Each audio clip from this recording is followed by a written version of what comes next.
And to some international news now, President-elect Donald Trump did not rule out using military or economic coercion to gain control of the Panama Canal and Greenland during a wide-ranging news conference in Florida on Tuesday.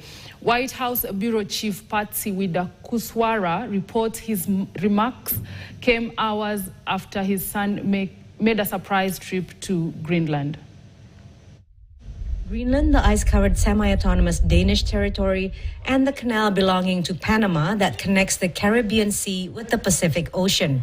The United States must control both, said President-elect Donald Trump.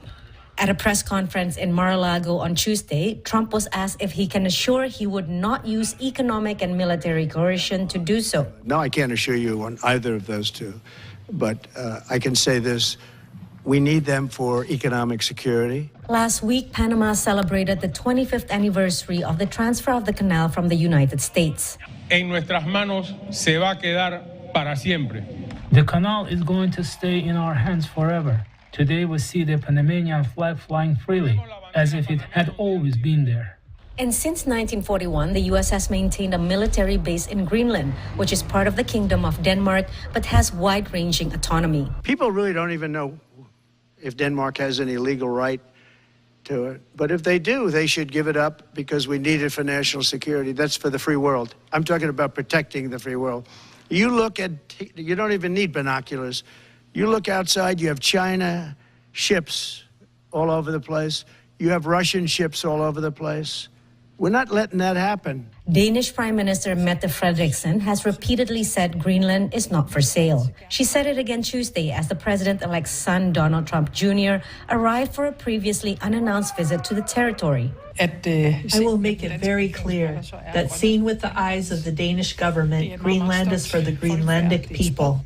During Tuesday's press conference, Trump was also asked whether he would use military force to annex Canada, which he suggested should be part of the U.S. No, economic force, because Canada and the United States, that would really be something.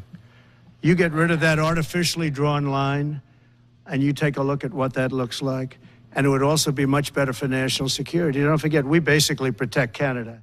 Outgoing Canadian Prime Minister Justin Trudeau said on social media, quote, "There isn't a snowball's chance in hell that Canada would become part of the United States." It's unclear whether the president-elect is aiming to deliver on these threats or use them as a negotiation tactic under his America First foreign policy as he prepares to come into office on January 20th. We live in a society where a lot of these decisions are not made on a unilateral basis, and even if the Trump administration wanted to be expansionist and invade other countries, how realistic can this be in terms of force and retaliation? Trump reiterated his threat to impose a 25% tariff on Canadian and Mexican goods unless both countries increase security on their border with the U.S.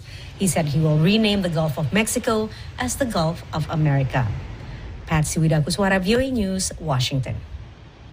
We'll take another short commercial break, and when we are back, we'll have Kevin Nyakundi to take us through the business news. Stay tuned.